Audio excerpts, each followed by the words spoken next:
Hi guys, welcome back to my YouTube channel that is Swapna's tutorial. So ನೀವೇನೇ ನನ್ನ ಚಾನಲ್ಗೆ subscribe ಆಗಿಲ್ಲ ಅಂದರೆ ಪ್ಲೀಸ್ ಸಬ್ಸ್ಕ್ರೈಬ್ ಆಗಿ, ವೀಡಿಯೋಸ್ನ ಲೈಕ್ ಮಾಡಿ, ಶೇರ್ ಮಾಡಿ, ಹಾಗೆ ಕಮೆಂಟ್ ಮಾಡಿ. ಸೊ ಇವತ್ತು ನಾನು ಮಾಡ್ತಿರೋ ಸಬ್ಜೆಕ್ಟ್ ಯಾವುದು ಅಂದರೆ ಫೋರ್ತ್ ಸೆಮ್ BComನ ಸ್ಟಾಕ್ ಆ್ಯಂಡ್ ಕಮೋಡಿಟಿ ಮಾರ್ಕೆಟ್ ಅನ್ನೋ ಒಂದು ಸಬ್ಜೆಕ್ಟ್ನ ಎಕ್ಸ್ಪ್ಲೈನ್ ಮಾಡ್ತಿದ್ದೀನಿ. ಅದರಲ್ಲಿ ಚಾಪ್ಟರ್ 3 ಬಂದುಬಿಟ್ಟು ಸ್ಟಾಕ್ ಮಾರ್ಕೆಟ್ ಆಪ್ರೇಷನ್ಸ್ ಅಂತ ಹೇಳಿ ಈ ಒಂದು ಚಾಪ್ಟರ್ನ ಎಕ್ಸ್ಪ್ಲೈನ್ ಮಾಡ್ತಿದ್ದೀನಿ. ನಾನು ಪ್ರೀವಿಯಸ್ ವೀಡಿಯೋದಲ್ಲಿ ನಾನು ಚಾಪ್ಟರ್ 1 ಆ್ಯಂಡ್ ಚಾಪ್ಟರ್ 2 ಕಂಪ್ಲೀಟಾಗಿ ಎಕ್ಸ್ಪ್ಲೈನ್ ಮಾಡಿ ಅಪ್ಲೋಡ್ ಮಾಡಿದ್ದೀನಿ. ಇದು ಚಾಪ್ಟರ್ 3ನ ಫಸ್ಟ್ ವಿಡಿಯೋ ಆಗಿದೆ. ಇನ್ನು ನೆಕ್ಸ್ಟ್ ವಿಡಿಯೋಗಳಲ್ಲಿ ನಾನು ಎಲ್ಲ ಚಾಪ್ಟರ್ಸ್ನ ಎಕ್ಸ್ಪ್ಲೈನ್ ಮಾಡಿ ಅಪ್ಲೋಡ್ ಮಾಡ್ತೀನಿ, ಓಕೆನಾ. ಸೊ ಈ ಒಂದು ವಿಡಿಯೋದಲ್ಲಿ ನಾವು ಕಾಂಟ್ರಾಕ್ಟ್ಸ್ ಬಗ್ಗೆ ನೋಡ್ತಾ ಹೋಗೋಣ. ಕಾಂಟ್ರಾಕ್ಟಲ್ಲಿ 2 ಟೈಪ್ಸ್ ಆಫ್ ಕಾಂಟ್ರಾಕ್ಟ್ ಇದೆ, ಒಂದು delivery contract and non delivery contract ಅಂತ ಹೇಳಿ. ಇದ್ರ ಬಗ್ಗೆನೂ ಕೂಡ ಈ ಒಂದು ವಿಡಿಯೋದಲ್ಲಿ ಬ್ರೀಫಾಗಿ ನಾವು ನೋಡ್ತಾ ಹೋಗೋಣ, ಓಕೆನಾ. ಏನಿದು ಕಾಂಟ್ರಾಕ್ಟ್ ಅಂದರೆ ಏನು ಅಂದರೆ it is an agreement between a buyer and seller to buy or sell the securities at a specific price and time. ಅಂದರೆ ಏನು ಕಾಂಟ್ರಾಕ್ಟ್ ಅಂದರೆ ಏನು ಒಪ್ಪಂದ, ಓಕೆನಾ. ಈ ಕಾಂಟ್ರಾಕ್ಟ್ ಅನ್ನೋದು ಒಂದು ಅಗ್ರಿಮೆಂಟ್, ಓಕೆನಾ. ಅಗ್ರಿಮೆಂಟ್ ಯಾರ ಮಧ್ಯ? ಬೈಯರ್ ಆ್ಯಂಡ್ ಸೆಲ್ಲರ್ ಮಧ್ಯೆ ಒಂದು ಅಗ್ರಿಮೆಂಟ್, ಓಕೆನಾ. ಯಾವ ರೀತಿ ಅಗ್ರಿಮೆಂಟ್ನ ಮಾಡ್ತಾರೆ ಅಂದರೆ ವೆದರ್ ಟು ಬೈ ಅಥವಾ ಸೆಲ್, ಓಕೆನಾ. ಇವಾಗ ಬೈಯರ್ ಆಗಿರ್ಬೋದು, ಸೆಲ್ಲರ್ ಆಗಿರ್ಬೋದು, ಇವರಿಬ್ಬರ ಮಧ್ಯೆ ಒಂದು ಅಗ್ರಿಮೆಂಟ್ ಅನ್ನೋದಾಗುತ್ತೆ. ಇವ್ರೇನು ಮಾಡ್ತಾರೆ, ವೆದರ್ ಬೈಯರು ಮಾಡ್ಬೋದು ಅಥವಾ ಸೆಲ್ಲರು ಮಾಡ್ಬೋದು, ಓಕೆನಾ. ಸೆಕ್ಯೂರಿಟೀಸ್ ಅಥವಾ ಸ್ಟಾಕ್ಸ್ಗಳನ್ನ ಬೈಯರು ಮಾಡ್ಬೋದು, ಸೆಲ್ಲರು ಮಾಡ್ಬೋದು. ಅಟ್ ಸ್ಪೆಸಿಫಿಕ್ ಟೈಮಲ್ಲಿ, ಒಂದು ಸ್ಪೆಸಿಫಿಕ್ ಟೈಮಲ್ಲಿ, ಅಂದರೆ ಟೈಮ್ ಏನು, ಟ್ರೇಡಿಂಗ್ ಅವರ್ಸಲ್ಲಿ ಮಾತ್ರ, ಓಕೆನಾ. ಸ್ಪೆಸಿಫಿಕ್ ಟೈಮ್ ಮತ್ತು ಸ್ಪೆಸಿಫಿಕ್ ಪ್ರೈಸ್, ಏನು ಪ್ರೈಸ್ ಮೆನ್ಷನ್ ಲಿಸ್ಟ್ ಆಗಿರುತ್ತೆ ನೋಡಿ, ಆ ಪ್ರೈಸಲ್ಲಿ ಒಂದು ಕಾಂಟ್ರಾಕ್ಟ್ ಅದನ್ನು ಮಾಡ್ಕೊಳ್ತಾರೆ. ವೆದರ್ ಬೈ ಅಥವಾ ಸೆಲ್ ದ ಸೆಕ್ಯೂರಿಟೀಸ್ನ ನಾವು ಅದೊಂದು ಕಾಂಟ್ರಾಕ್ಟ್ ಅದನ್ನು ಮಾಡ್ಕೊಳ್ತಾರೆ, ಅದನ್ನು ನಾವು ಕಾಂಟ್ರಾಕ್ಟ್ ಅಂತೀವಿ, ಓಕೆನಾ.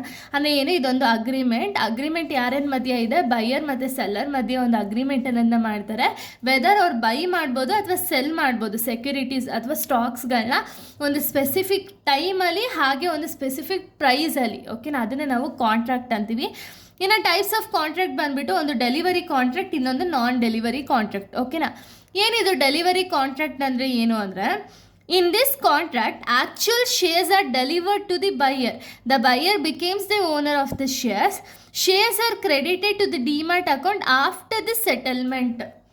ಅಂದರೆ ಈ ಡೆಲಿವರಿ ಕಾಂಟ್ರಾಕ್ಟ್ ಅಂದರೆ ಏನು ಅಂದರೆ ಇಲ್ಲಿ ಆ್ಯಕ್ಚುಯಲ್ ಶೇರ್ಸ್ ಏನಿದೆಯಲ್ಲ, ಅಂದರೆ ರಿಯಲ್ ಶೇರ್ಸ್ ಏನಿದೆಯಲ್ಲ, ಈ ಶೇರ್ಸ್ ಏನಾಗುತ್ತೆ ಅಂದರೆ ಸೆಲ್ಲರಿಂದ ಬೈಯರ್ ಅಕೌಂಟ್ಗೆ ಕ್ರೆಡಿಟ್ ಆಗುತ್ತೆ, ಓಕೆನಾ. ಅಂದರೆ ಡೆಲಿವರಿ ಆಗುತ್ತೆ.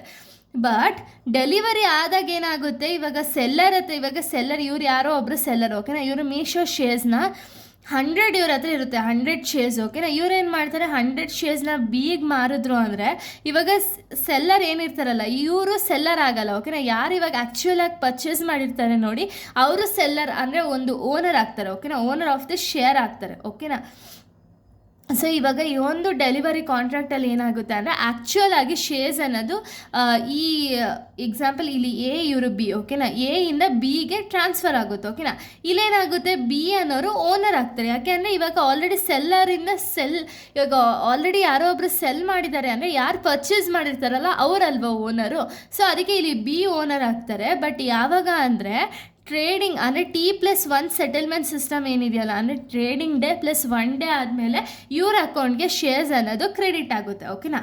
ಸೊ ನೋಡಿ, if a person byes 100 shares of the Infosys and holds them called an direct contract. ಅಂದರೆ ಏನು, ಇವಾಗ 100 ಶೇರ್ಸ್ ಆಫ್ ಇನ್ಫೋಸಿಸ್ ಕಂಪ್ನಿ ಆಗಿರ್ಬೋದು, ಯಾವುದೋ ಒಂದು ಕಂಪ್ನಿದು 100 ಶೇರ್ಸ್ನ ಹೋಲ್ಡ್ ಮಾಡ್ತಾರೆ. ಸೊ ಅವಾಗೇನಾಗುತ್ತೆ, ಇವರು ಓನರ್ ಆಗ್ತಾರೆ ಅಲ್ವಾ.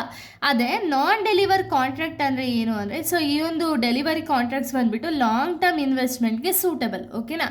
ಇನ್ನು ನೆಕ್ಸ್ಟ್ ನಾನ್ ಡೆಲಿವರ್ ಕಾಂಟ್ರಾಕ್ಟ್ಸ್ ಅಂದರೆ ಏನು ಅಂದರೆ, ಸೊ ನೋಡಿ, ನಾನ್ ಡೆಲಿವರಿ ಕಾಂಟ್ರಾಕ್ಟ್ಸಲ್ಲಿ shares are not actually delivered. Trader only buy and sell to earn the profit from the price changes. No ownership transfer suitable for the short term trading. ಅಂದರೆ ಏನು, so ಇಲ್ಲಿ ನಾನ್ delivered contracts ಅಂದರೆ ಏನು ಅಂದರೆ ಇಲ್ಲಿ actual ಆಗಿ shares ಅನ್ನೋದು transfer ಆಗೇ ಇರಲ್ಲ, ಓಕೆನಾ. ಎಕ್ಸಾಂಪಲ್ ನೋಡೋಣ, ಅವಾಗ ನೀಟಾಗಿ ನಿಮಗೆ ಗೊತ್ತಾಗುತ್ತೆ. Intraday trading where the shares are bought and sold ಅಂದರೆ ಸೇಮ್ ಡೇ. ಅಂದರೆ ಏನು, ಈಗ ಎಕ್ಸಾಂಪಲ್ ಇವರು ಇಲ್ಲೇ ಹೇಳ್ದಂಗೆ ಇಂಟ್ರಾಡೇ ಟ್ರೇಡಿಂಗ್, ಓಕೆನಾ. ಇಂಟ್ರಾಡೇ ಟ್ರೇಡಿಂಗ್ ಅಂದರೆ ಏನು ಅಂದರೆ ಇಲ್ಲಿ ಶೇರ್ಸ್ ಅನ್ನೋದು ಇವತ್ತು ನಾನು ಸ್ಟಾಕ್ ಮಾರ್ಕೆಟ್ ಓಪನ್ ಆದಾಗ ಇವಾಗ ನಾನು ಒಂದು 10 ಶೇರ್ಸ್ನ ಪರ್ಚೇಸ್ ಮಾಡ್ಕೊಳ್ತೀನಿ, ಓಕೆನಾ. ಇಂಟ್ರಾಡೇ ಬೇಸಿಸ್ ಮೇಲೆ, ಓಕೆನಾ. ಇವಾಗ ಏನಾಗುತ್ತೆ, 10 ಶೇರ್ಸ್ನ ನಾನು within like trade market timings ಏನಿದೆಯಲ್ಲ, ಸ್ಟಾಕ್ ಮಾರ್ಕೆಟ್ ಟೈಮಿಂಗ್ಸ್ ಏನಿದೆಯಲ್ಲ, ಆ ಟೈಮಿಂಗ್ಸಲ್ಲೇ ನಾನು ಅದನ್ನು ಸೆಲ್ ಮಾಡಿಬಿಡ್ಬೇಕು. ಓಕೆನಾ. ಇಲ್ಲಿ ಸೆಲ್ ಮಾಡಿದಾಗ ಏನಾಗುತ್ತೆ, ಇಲ್ಲಿ ನನ್ನ ಅಕೌಂಟ್ಗೆ ಡಿಮ್ಯಾಟ್ ಅಕೌಂಟ್ಗೆ ಕ್ರೆಡಿಟು ಆಗಲ್ಲ ಆ್ಯಂಡ್ ಡೆಬಿಟು ಆಗಲ್ಲ. ಯಾಕೆ ಅಂದರೆ ಇಲ್ಲಿ ಏನೂ ಕೂಡ ನಮ್ಗೆ ಆ್ಯಕ್ಚುಲ್ ಆಗಿ ಶೇರ್ಸ್ ಅನ್ನೋದೇನು ಟ್ರಾನ್ಸ್ಫರ್ ಆಗಿರಲ್ಲ. ಓಕೆನಾ. ಬಟ್ ಏನು ಅಂದರೆ ಅದೇ ದಿವಸದಲ್ಲಿ ನಮಗೆ ಪ್ರಾಫಿಟಾ ಲಾಸಾ ಅಂತ ಹೇಳಿ ಗೊತ್ತಾಗುತ್ತೆ. ಇವ್ರು ಏನಕ್ಕೆ ಈ ಥರ ಇನ್ವೆಸ್ಟ್ಮೆಂಟ್ ಮಾಡ್ತಾರೆ ಅಂದರೆ ಪ್ರೈಸ್ ಚೇಂಜಸ್ ಆಗೋದ್ರ ಬೇಸಿಸ್ ಮೇಲೆ ಇನ್ವೆಸ್ಟ್ಮೆಂಟನ್ನು ಮಾಡ್ತಾರೆ. ಇವಾಗ ನಿಮಗೆ ಗೊತ್ತಿದೆ, ತುಂಬ ಜನ ಏನು ಮಾಡ್ತಾರೆ ಅಂದರೆ ಸ್ಟಾಕ್ ಮಾರ್ಕೆಟ್ಸಿಂದ ತುಂಬ ಪ್ರಾಫಿಟ್ ಮಾಡೋರು ಇದ್ದಾರೆ, ತುಂಬ ಕಳ್ಕೊಂಡಿರೋರು ಇದ್ದಾರೆ ಅಲ್ವಾ. ಸೊ ಅದೇ ರೀತಿ ಏನಾಗುತ್ತೆ ಅಂದರೆ ಇವಾಗ ಪ್ರಾಫಿಟ್ನ ನೋಡ್ತಾರೆ, ವೆದರ್ ಪೀಕಲ್ಲಿ ಆಯ್ತಾ ಇಲ್ಲ ತುಂಬ ಡೌನಲ್ಲಿ ಆಯ್ತಾ ಅಂತ ಹೇಳಿ ನೋಡಿಬಿಟ್ಟು ಅವ್ರೇನು ಮಾಡ್ತಾರೆ ಅಂದರೆ ಶೇರ್ಸ್ ಮೇಲೆ ಇನ್ವೆಸ್ಟ್ಮೆಂಟ್ ಅನ್ನೋದನ್ನ ಮಾಡಿ ಅಲ್ಲಿ ಅವರು ಪ್ರಾಫಿಟ್ ಅನ್ನೋದನ್ನ ಗೇನ್ ಮಾಡ್ತಾರೆ. ಓಕೆನಾ. ಇದನ್ನು ನಾವು ನಾನ್ ಡೆಲಿವರಿ ಕಾಂಟ್ರಾಕ್ಟ್ಸ್ ಅಂತ ಹೇಳಿ ಕರಿತೀವಿ. ಸೊ ಇಷ್ಟು ಕೂಡ ಒಂದು ಕಾಂಟ್ರಾಕ್ಟ್ ಮತ್ತು ಟೈಪ್ಸ್ ಆಫ್ ಕಾಂಟ್ರಾಕ್ಟ್ಸ್ ಆಗಿದೆ. ಇಲ್ಲಿಗೆ ಒಂದು ವಿಡಿಯೋ ಅನ್ನೋದನ್ನ ಕಂಪ್ಲೀಟ್ ಆಗುತ್ತೆ. ನೆಕ್ಸ್ಟ್ ವಿಡಿಯೋದಲ್ಲಿ ನಾನು ಬೇರೆ ಒಂದು ಟಾಪಿಕ್ನ ಮಾಡ್ತೀನಿ. So thank you guys, thanks for watching.